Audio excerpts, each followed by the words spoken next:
It's the 7th of March 2019, I'm David Griffin and I'm here at Holmesfield Cricket Club and I'm talking to Stuart Huckerby, Tom Pearson, John Barber. Gentlemen, thank you for joining me. We're all pretty cold, but because we're only 2 or 3 miles from the border with Yorkshire, we're in the presence of some hardy and toughened people. So I'm sure we'll get through the next couple of hours. It won't be a couple of hours, it'll be far less than that. Can I start with you, Stuart? Can you just give me a little bit about your background, first of all, Sure. in cricket? Yeah, I started with the club in 1967, was it, Tommy? Yeah. 1967. And at that time, we were going through quite a parlous time. As Tom explained, we had 2 teams in the early 60s, but at that time, I joined, the club had fallen on quite hard times and we were continuing to play, but only on a Sunday. And so I took it upon myself, together with John's father and one other chap, to try and get a Sunday team together. And it worked really well because we did put a very good Sunday side together, which went on and won the regional finals of what was the Hague Village Cup at that time. Was Holmesfield your home village? Was No, right. So we come from down the road there. Right. So it was because I knew Tom, through an old school friend, that I came to the village and stayed. And had you played cricket elsewhere? Oh yeah, I before? played cricket at school and Right. I played cricket sort of quite a number of other places, Yeah. but never on a formal basis like this.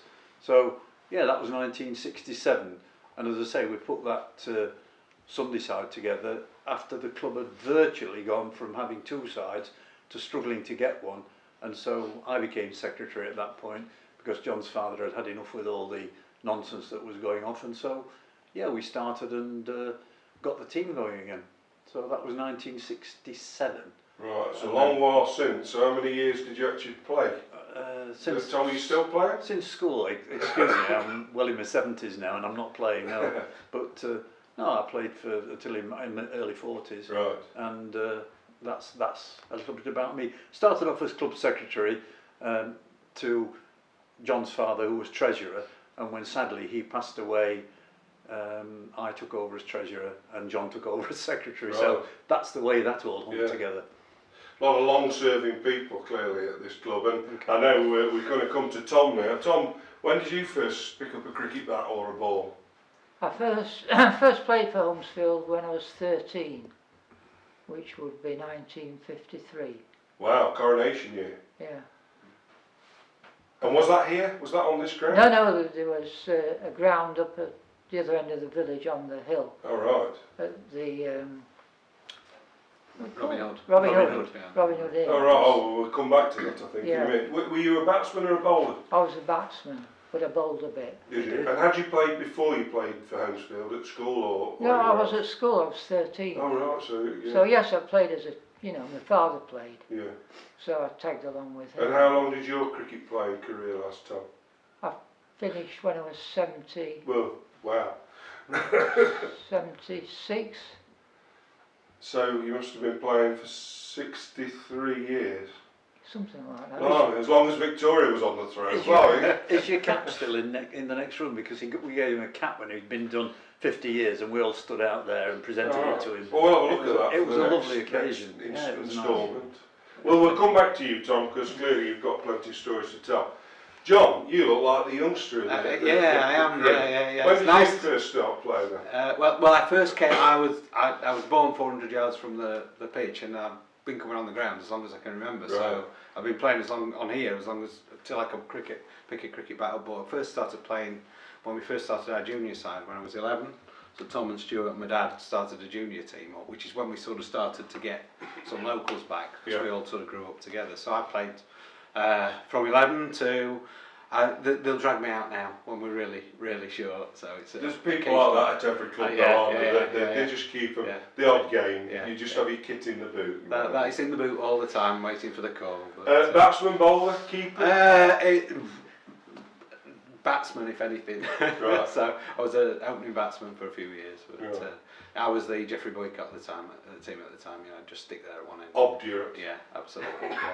Well, thanks for that introduction, gents. What can you tell me though about Holmesfield Cricket Club? I know it's very simple for me to just nip outside the door and it says Holmesfield Cricket Club 1905, but I'm sure there's a wealth of stories behind all of that. So how did the club start? How did it come into being? Did you By the know? way, we believed that we may be a little older than that, and because we hadn't kept proper records back in the time, we celebrated 100 years from 1905, Right. purely and simply because we couldn't find the records that were good enough to prove Yeah. that we'd started earlier, but we think we probably started 3 or 4 years prior to that, Right. so that's a little bit... So it's just a formal date, rather. Yeah. Yeah.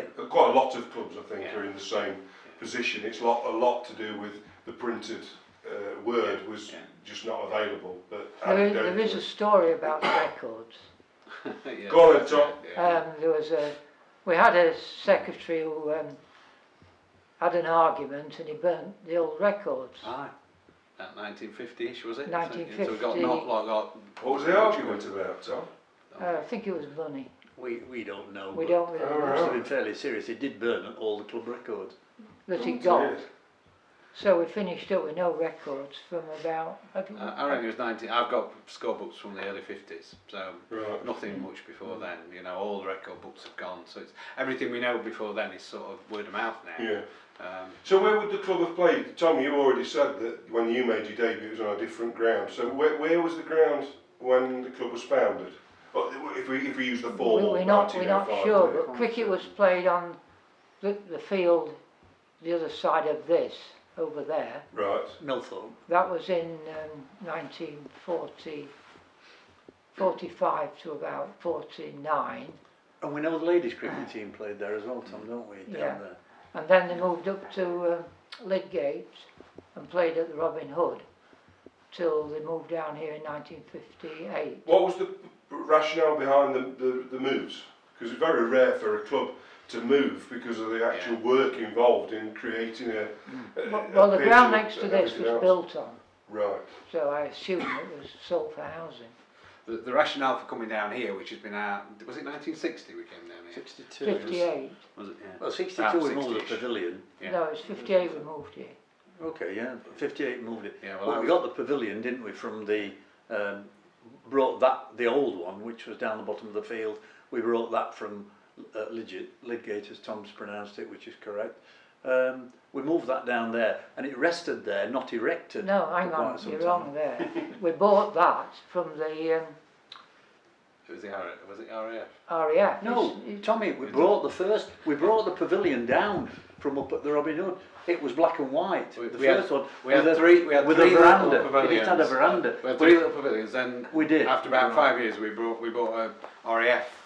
Like a hut. Nissan hut thing. Yeah, Yeah. and Lots we of- transported that's a that familiar goods. story around this And project. I went down with Dougie's uncle, a guy called Derek, and we brought it from RAF Wittering. So, yeah, that was... So how, that would have been in one piece. No, It was No. flat on no, the back. it was flat. Oh, right. flat, But like- wide, yeah. presumably. But Thomas is right. Imagine it on the narrow roads being brought Yeah. through Yeah. these roads. Wow. No, It was collapsed, and we erected it here. Oh, right. We took the roof off, Right. and it was erected, and we had a lot We of have, local... we have a picture of it Yeah, somewhere. we've got, Well, we'll have a look at that. Yeah. Because when we do the next interview, we'll Yeah. make sure we've got a few little photographs and Yeah. bits and bobs. the old Yeah. pictures on that kid's photograph, Tom.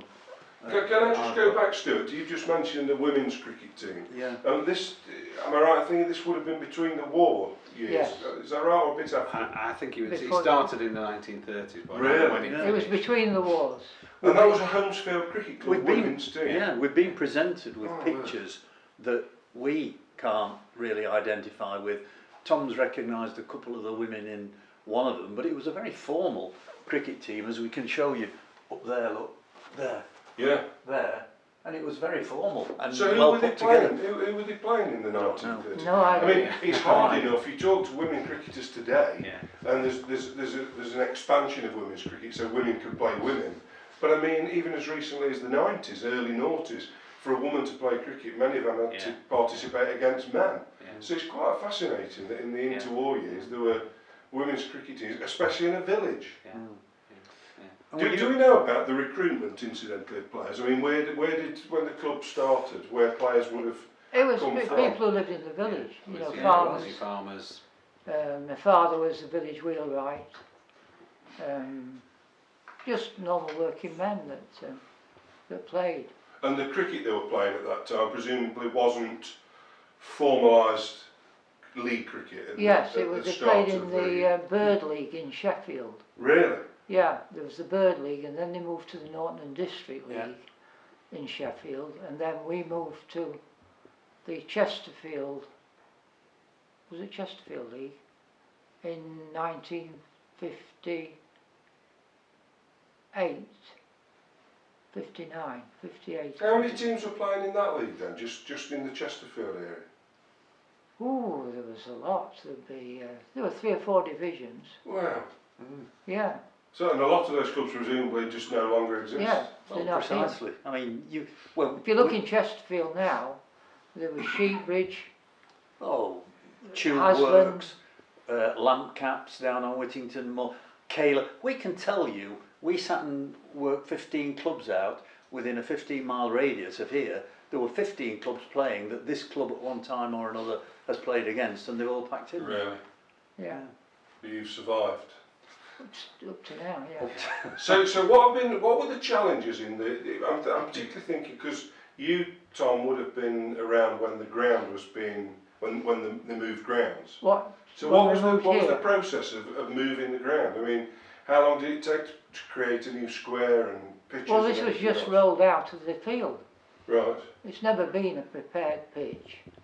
It's been rolled out the field, and we just worked on it ever since. I remember because we had a massive 8-man roller, Yeah. and I remember you rolling it down Millthorpe Lane, 8 blokes, all the way from the top, and it was a big roller, and it stayed in the bottom corner, didn't it, for years? Yeah. But they just rolled it out, and that was it. We started playing.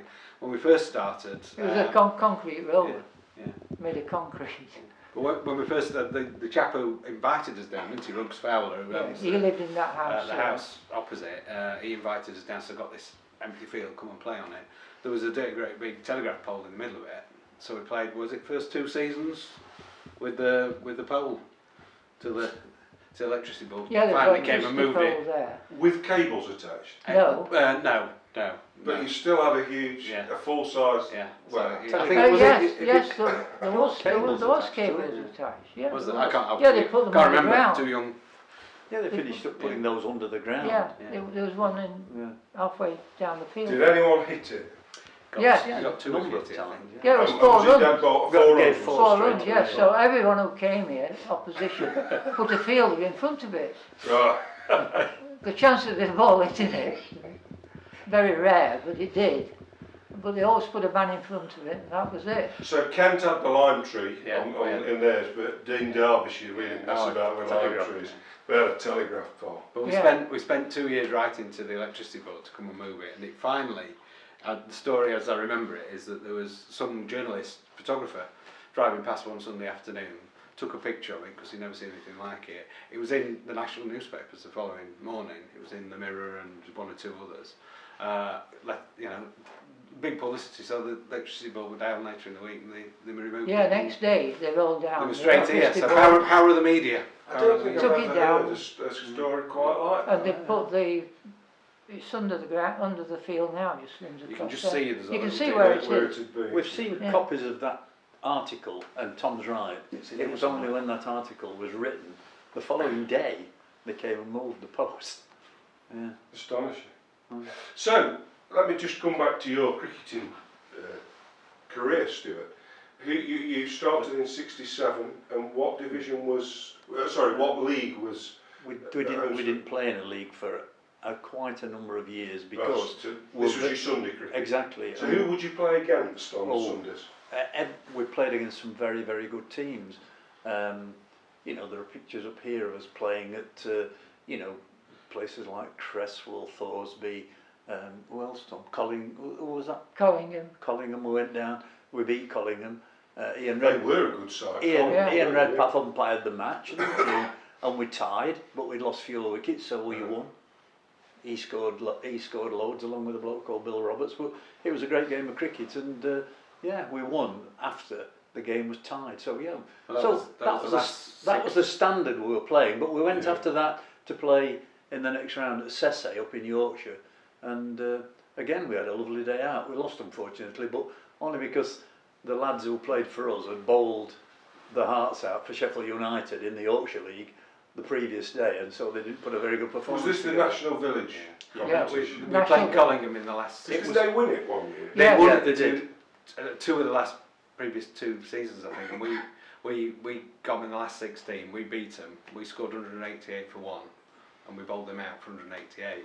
So we won on wickets. And then we went to Sesse, Sesse, yeah. but then they won it that year. Right. So They beat us up there. We were sort of favourites to win it after we beat Collingham, but we just bottled it the following game. As you know. Yeah, we were actually. You see, we had a very good Sunday side because with us not playing Saturdays, we could get people who played Saturdays to come and play on Sundays Yes. for us. So players who were sort of next to county standard, 3 or 4 of them played for us on Sundays. I mean, for example, to substantiate that, a bloke called Bill Roberts who played for us, he actually played for Yorkshire. He skippered the second team, Yorkshire Seconds, and he came and he batted for us on Sundays. And he was a regular performer, so that was the standard that we had on Sunday. It was, And he captained Sheffield United in the Yorkshire League. and collegiate before that. No, it was collegiate after it, Right. didn't it? He went from United to collegiate. No, he didn't play for collegiate. Check. Oh, yeah. Yeah, check. You can check after, You can't you? can check after. So what point did the club, because not playing Saturday cricket, Yeah. presumably would have put some people off, potentially, because presumably most people played cricket on a Saturday, didn't they? But what was the move to becoming a league club after that? It was when we started the boys Wasn't team. it? It was We our started area, the boys yeah, team when yeah. John was a boy. Yeah. My dad started the boys team when we were all He did. sort of finishing it Right. primary school, and we became, And then you know, we started the the Saturday youth team with the boys team as they got after about 4 or 5 years. Right. And what league did you go into, John? The Chesterfield League. Chesterfield League. Right. Yeah, yeah. And what was that standard like? It was okay. It wasn't brilliant. You know, we started down at the bottom and we worked our way up eventually to the first division. We played in there about 20 years, something like that. Really? Yeah, But so we got the young team going through. But Tommy came back from, because you were playing for Sheffield United, weren't you? yeah. And we got 2 or 3 of the guys who played in the early days, like Fred Buttle, another family that's been involved in the club for a long time. They came back and they were sort of our mentors, if you like, and we sort of grew, you know, and we all grew old together, sort of thing, really. And was recruitment still local, as it had always been back in the day? At that still- point, yeah, we were nearly all from the village, weren't we? Yeah, all the boys were from Yeah. the Yeah. village. Okay, well that's a lovely start, and I want to move on in a minute to get some of these photos out and to talk a bit more about the club. But for now, gentlemen, thank you very much.